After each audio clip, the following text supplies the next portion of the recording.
नमस्कार। हमारे खास कार्यक्रम एक मुलाकात में आपका स्वागत है। भारतीय जनता पार्टी में आरंभ से जुड़कर लगातार संगठन के रूप में या संगठन के विभिन्न पदों पर काम करते हुए कि जनप्रतिनिधि के तौर पर आज तक कभी इच्छा नहीं करी, ऐसी शख्सियत हमारे साथ इस मुलाकात में आपको मिलवाने जा रहे हैं, जिनका नाम है डॉक्टर अरविंद बेड़र। राजनीति में जो आप आए हैं, तो राजनीति में आने के पीछे वजह क्या रही, क्यों राजनीति में आए आप? मेरे पिताजी स्वर्गीय श्री ज्वाला प्रसाद जी बेड़र ग्राम खुदावली में दुकान व्यवसाय का कार्य करते थे और उस दुकान का जो स्वरूप था वो 20-25 गांवों को लाभान्वित करती थी। 20-25 गांवों के लोग जब पिताजी के पास आते थे तो अनजाने ही हमारे पिताजी के पास समस्याओं का प्रायः रोज ही अंबार लगा रहता था। और उस ज़माने में ये बात लगभग मेरे ध्यान में 1975 से और 1990 तक मैंने अपने पिताजी के साथ रहकर देखा कि जो लोगों की समस्याएं सुलझाने में उनको आनंद आता था, जबकि वो कतई राजनीतिक व्यक्ति नहीं थे, तो वो लोग उनसे बड़ा स्नेह करते थे। आज राजनीति में रहते हुए मुझे 30 साल से ज़्यादा हो गए, इसके बावजूद गांव में जब मैं जाता हूं तो हमारे बुजुर्गजन मेरे पिताजी के नाम से मेरी पहचान करते हैं।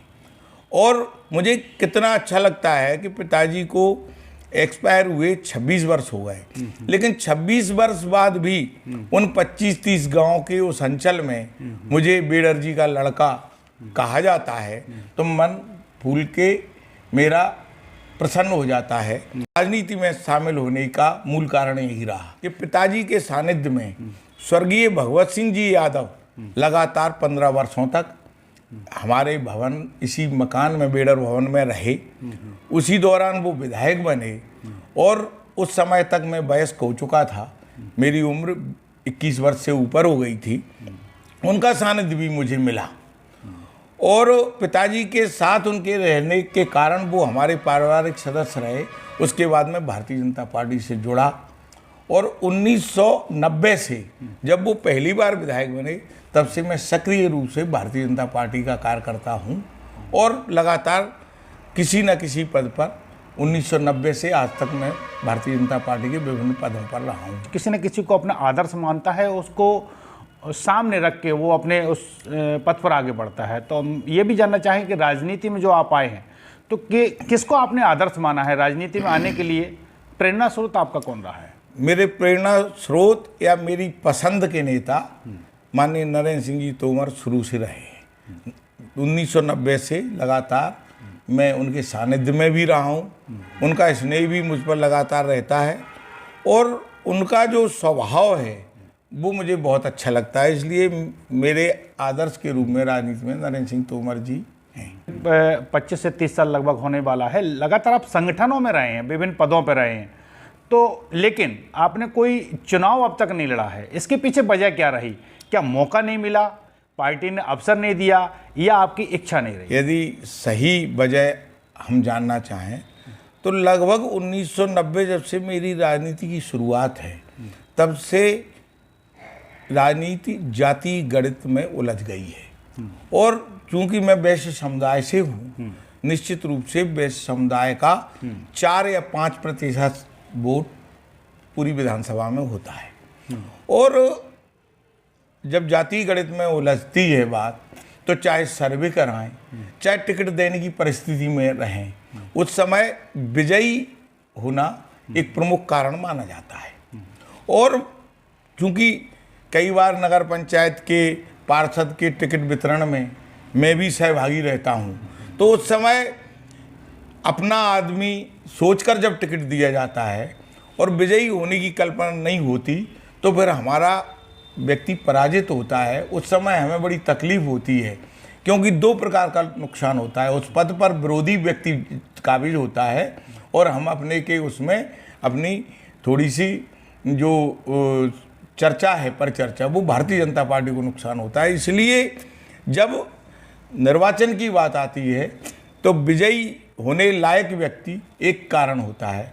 हो सकता है कई बार ऐसा महसूस होता हो कि मैं किसी पद पर चुना जा सकता था, लेकिन उसमें कोई कारण नहीं होता। सर्वे और उस समय की जो परिस्थिति होती है उस पर कमेटी निर्णय करती है। इसलिए, और दूसरी बात, जनसेवा करने का जो माध्यम राजनीति मेरे लिए है, उसमें कहीं मुझे इसकी कोई गिला शिकवा आज तक ना है ना रहा है, क्योंकि मैंने अपने जीवन में अपने पिताजी से जो सीखा वो व्यवसाय पैसा कमाने के लिए होता है।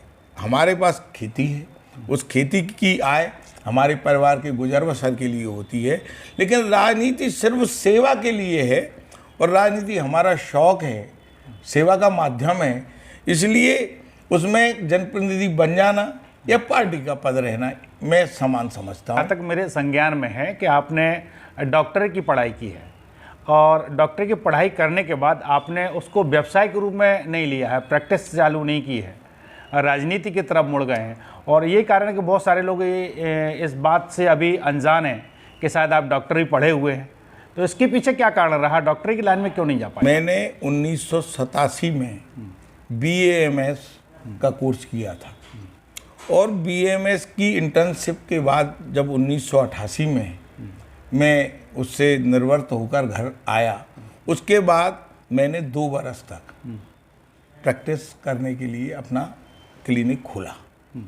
1990 में स्वर्गीय भगवत सिंह जी यादव जो करेरा के विधायक रहे हैं, वो विधायक चुने गए, उनके साथ रहा और उसी समय मेरे पिताजी अस्वस्थ हो गए और फरवरी 1995 में वो एक्सपायर हुए। उसके बाद चूंकि पिताजी का व्यवसाय गांव में था और पिताजी के व्यवसाय को उनके एक्सपायर होने के बाद उसको समाप्त करके करेरा में मुझे स्थापित होना था, तो जो पारिवारिक पृष्ठभूमि थी घर में पिताजी के बाद बड़ा होने के कारण मुझे अपने परिवार में समय देना पड़ा। और चिकित्सक का जो व्यवसाय है, चिकित्सालय में डॉक्टर को 24 घंटे सेवा देने का कार्य है। उसके सोने के समय भी, उसके भोजन के समय भी यदि कोई मरीज आता है तो उसको देखना चाहिए।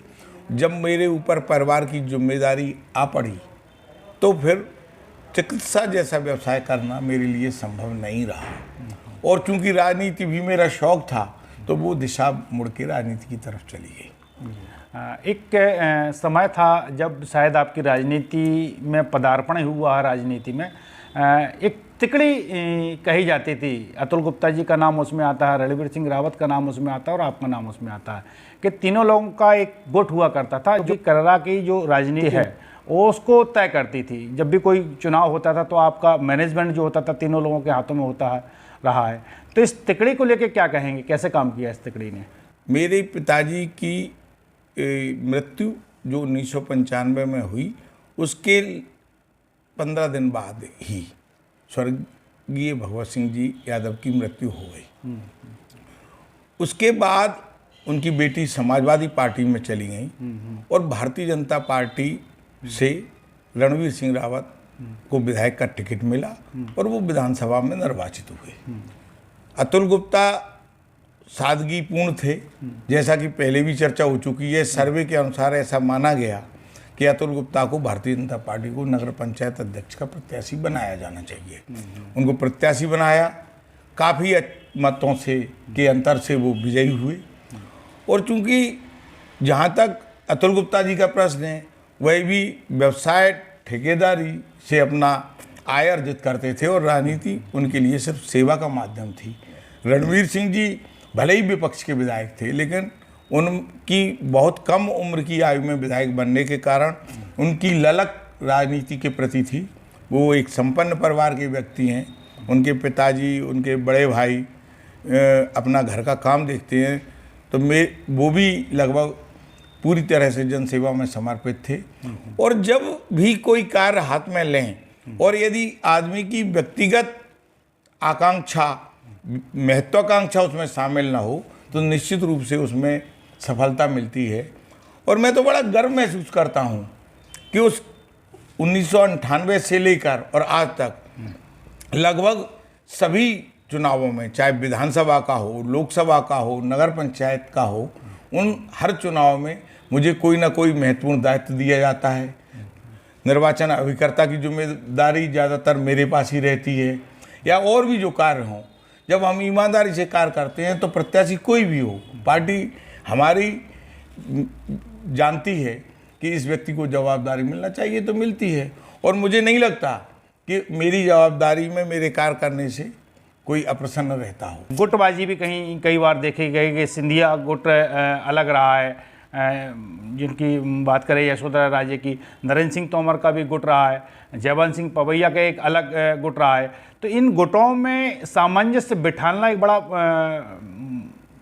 कठिन काम माना जाता है कि अपने आप को, आपको सारे नेताओं को साधना भी है, और जो आपका खुद का खास व्यक्तित्व है जिसको आप चाहते हैं उससे भी आप बना के रखना चाहते हैं। तो ये सामंजस्य बिठाने में भी माना जाए कि आप काफ़ी कलाकार के रूप में आए हैं, क्योंकि मेरे को नहीं लगता कि कोई भी एक वरिष्ठ नेता जो कहा जाए कि आप जिससे अलग रहे हैं, चाहे बात नरेंद्र सिंह तोमर की हो, चाहे बात सिंधिया की हो, चाहे विवेक सेजवलकर की हो या पवैया की हो, हर नेता के साथ आपके संबंध बड़े मधुर रहे हैं। इसके पीछे क्या राज है? भारतीय जनता पार्टी का कोई भी कार्यकर्ता जब कार्य करता है तो उसके लिए पार्टी सबसे प्रमुख होती है, कोई नेता प्रमुख नहीं होता। ये बात सही है कि मैं रणवीर सिंह जी के चुनाव का भी संचालक रहा, और माननीय जयवंत सिंह जी पवैया ने 3 चुनाव यहाँ से लड़े। उन तीनों चुनावों में महत्वपूर्ण भूमिका में मैं रहा। आदरणीय पवैया जी का स्नेह मुझे हमेशा प्राप्त रहा। उसके बाद श्रीमंत यशोधरा राजे जी जब यहाँ से प्रत्याशी रहीं तो मैं उनका विधानसभा प्रभारी था। उस समय भी बहुत महत्वपूर्ण जो जवाबदेही मेरे पास रही। उसके बाद माननीय नरेंद्र सिंह जी तोमर, माननीय सेजवलकर जी जो भी चुनाव यहाँ लड़े, तो चूंकि मैं भारतीय जनता पार्टी का कार्यकर्ता हूँ और उन नेताओं के कारण से मैं कार्यकर्ता नहीं हूँ, मैं भारतीय जनता पार्टी के कारण कार्यकर्ता हूँ। यह बात सही है कि ये मेरा सौभाग्य है कि मैं जिस जगह कार्य करता हूँ उस जगह बहुत अच्छे अच्छे और बहुत बड़े बड़े नेता चुनाव लड़ने आए, पार्टी ने उनको टिकट दिया और उनका सानिध्य मुझे प्राप्त हुआ। ये मेरे लिए सौभाग्य का विषय है। बात स्थानीय चुनाव की अगर करें तो नगर पंचायत की जो सीट है यहाँ करेरा में, देखिए 15 साल से एक ही व्यक्ति का कब्जा है। जब पिछड़ा वर्ग की सीट हुई तो उस व्यक्ति ने उस सीट पर चुनाव लड़ा, लेकिन जब अनारक्षित सीट हुई तो 2 बार उस व्यक्ति के परिवार से ही अनारक्षित सीट पर भी जीता। और पिछले अगर चुनाव की बात कर दें तो भारतीय जनता पार्टी ने घर बैठे बैठा उस व्यक्ति को शायद इसलिए टिकट दिया था कि उनकी छवि बची रहे, क्योंकि वो व्यक्ति तो चुनाव जीतने वाला था। इस बार चूंकि फिर महिला अनारक्षित सीट हुई है और भाजपा में बहुत सारे चेहरे टिकट के दावेदार उभर के आ रहे हैं, क्या भारतीय जनता पार्टी इस बार किसी अनारक्षित वर्ग को टिकट देगी, या जो पिछली बार पिछड़े वर्ग के व्यक्ति को जिसको टिकट दिया गया था पार्टी उसको पुनः रिपीट करेगी? इसमें क्या कहेंगे आप? अगर भारतीय जनता पार्टी की बात करेंगे तो हमें फिर से टिकट वितरण के समय वही बात याद रखना पड़ेगी कि हमारे कितने कार्यकर्ता जो चुनाव लड़ रहे हैं उनमें से गारंटी की जीत किसके पास होगी, जिसके पास जीत का बड़ा आधार होगा, जैसा हमें सर्वे में बताया जाएगा हमारे कार्यकर्ता चाहेंगे, उसको भारतीय जनता पार्टी टिकट देती रही है और देगी। अगर कोमल साहू के परिवार की बात की जाए तो ये तो नहीं कह सकते कि केवल वही जीतने वाले हैं, लेकिन हो सकता है कि जिस समय उनको टिकट दिया गया भारतीय जनता पार्टी को, उस समय जो टिकट मांगने वाले लोग थे उनमें सर्वे में या पार्टी के लोगों को विजयी व्यक्ति न दिख रहा हो। चूँकि इसकी गहराई में टिप्पणी करना इसलिए भी थोड़ा अनुचित होगा कि उस समय मैं भी प्रत्याशी था और पार्टी ने मुझे टिकट नहीं दिया, तो निश्चित रूप से पार्टी को ऐसा लगा होगा कि मेरी जीत संभवतः उनको कुछ असमंजस में होगी और कोमल साहू की जीत सुनिश्चित दिख रही होगी। जहाँ तक आरक्षित और अनारक्षित वर्ग का प्रश्न है, करेरा नगर पंचायत सभी मतदाताओं की है और सभी मतदाता करेरा नगर पंचायत के हैं। अनारक्षित में चूंकि किसी का आरक्षण नहीं है तो कोई भी व्यक्ति यहाँ से चुनाव लड़ सकता है, और उस परिस्थिति में जीतने वाले और योग्य व्यक्ति को टिकट दिया जाना चाहिए।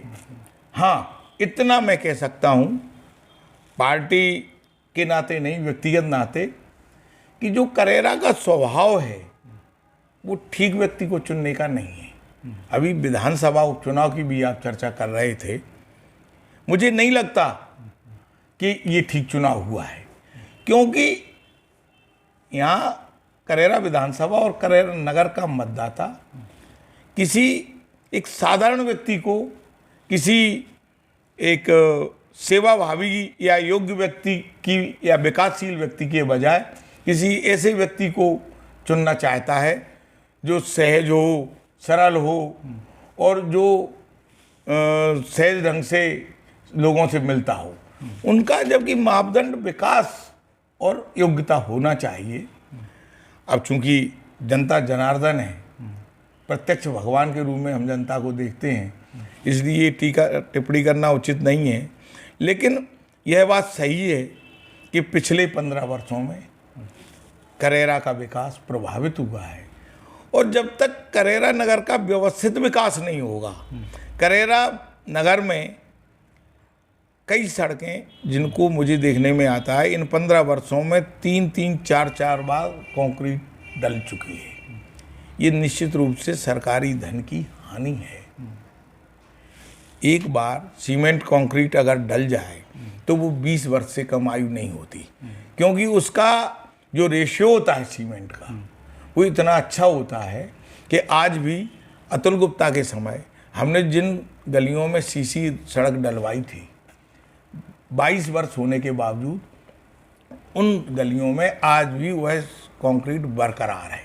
जबकि उसके बाद जिन गलियों में कंक्रीट डली वो 3 बार 4 बार कंक्रीट डलने के बावजूद ठीक नहीं है। और जनता जनार्दन से भी मैं हमेशा निवेदन करता हूं कि करेरा नगर का व्यवस्थित विकास करने लायक भारतीय जनता पार्टी उम्मीदवार देगी, और करेरा नगर की जनता यदि इस बार उस विकास करने वाले जो सेवाभावी व्यक्ति को यदि जिताएगी तो हम करेरा नगर का सुनिश्चित रूप से व्यवस्थित विकास करेंगे। और अभी तक जो करेरा नगर लगातार पिछड़ता जा रहा है उसको इन्हीं 5 वर्षों में हम विकास के नए आयाम देंगे। सवाल ये है कि जब आरक्षित सीट हो जाती है तो जो व्यक्ति आरक्षण का लाभ लेता है वो तो उस पद पर पहुंच ही जाता है, लेकिन जब अनारक्षित सीट होती है तब भी यदि आरक्षित वर्ग से आने वाला प्रतिनिधि उस दौड़ में शामिल हो जाता है तो कहीं ना कहीं जो अनारक्षित वर्ग के लोग हैं जिनको एक मौका मिलता है अनारक्षित होने पर, वो उस लाभ से वंचित रह जाते हैं। तो ये इस वक्त अनारक्षित सीट पे किसी आरक्षित वर्ग वाले व्यक्ति को टिकट दिया जाना, इसको कितना उचित मानते हैं आप?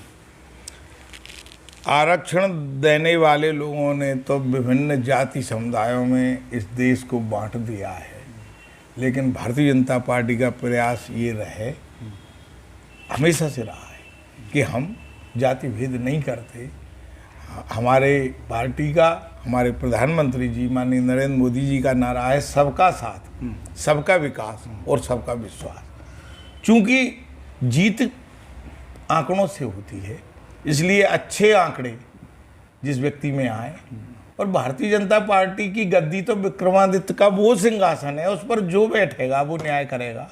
इसलिए हम किसी अच्छे विकसित विकास करने वाले व्यक्ति को टिकट देंगे, और निश्चित रूप से इस बार करेरा की जनता उसको जिताकर करेरा नगर का पिछला रुका हुआ विकास की मात्रा को पूरा करेगा। और तो जिस सिंहासन की आप बात कर रहे हैं भारतीय जनता पार्टी के, पिछले 5 साल जो गुजर गए उसमें भारतीय जनता पार्टी का ही प्रतिनिधि था, तब वो सिंहासन से विकास की गंगा क्यों नहीं निकल पाई?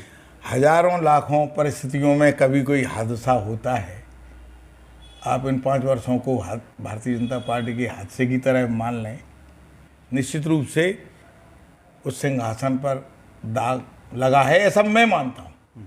मैं ऐसा नहीं कह रहा हूँ, भारतीय जनता पार्टी के जिन लोगों ने टिकट दिया कुछ अच्छा सोच के दिया होगा, लेकिन निश्चित रूप से करेरा का विकास न होने के कारण उसके लिए हमारी जो जवाबदेही थी। देखिए, प्रत्याशी कोई भी हो, चुनाव भारतीय जनता पार्टी लड़ती है और भारतीय जनता पार्टी का मैं कार्यकर्ता हूँ। इसलिए यदि करेरा विधानसभा में, नगर में या कहीं भी कोई चुनाव जब भारतीय जनता पार्टी लड़ती है तो उस चुनाव को मैं भी लड़ता हूँ। पिछले 5 वर्षों तक भारतीय जनता पार्टी के चिन्ह पर जिस व्यक्ति ने नगर पंचायत में बैठकर विकास जो होना चाहिए था वो नहीं हुआ, उसके दोष से मैं भी मुक्त नहीं हो सकता। मैं भी उसके लिए समान रूप से दोषी हूँ और प्रार्थना करूँगा, जनता जनार्दन से भी प्रार्थना करूँगा, ईश्वर से भी प्रार्थना करूँगा कि पिछले 5 वर्षों की जो हमारी गलती है उसको हम आगे ठीक कर सकें, अच्छे व्यक्ति को टिकट दें। तो प्रार्थना तो शायद नेताओं से इस बार करना पड़ेगी जो टिकट वितरण में अपनी भूमिका निभाते हैं, क्योंकि ईश्वर से ज़्यादा प्रार्थना वो नेताओं से करने में ज़्यादा अच्छा होगा, क्योंकि टिकट उनको तय कर। क्या कहेंगे आप? टिकट देने वाले नेता मुझसे ज़्यादा योग्य हैं, और जब मेरे जैसे छोटे कार्यकर्ता की सोच इतनी पवित्र है तो उन नेताओं की सोच भी और ज़्यादा पवित्र होगी। वो और बड़े मन से विचार करेंगे और अच्छे से अच्छा प्रत्याशी देंगे। तो ये आज की एक मुलाकात में हमारे साथ थे डॉक्टर अरविंद बेड़र।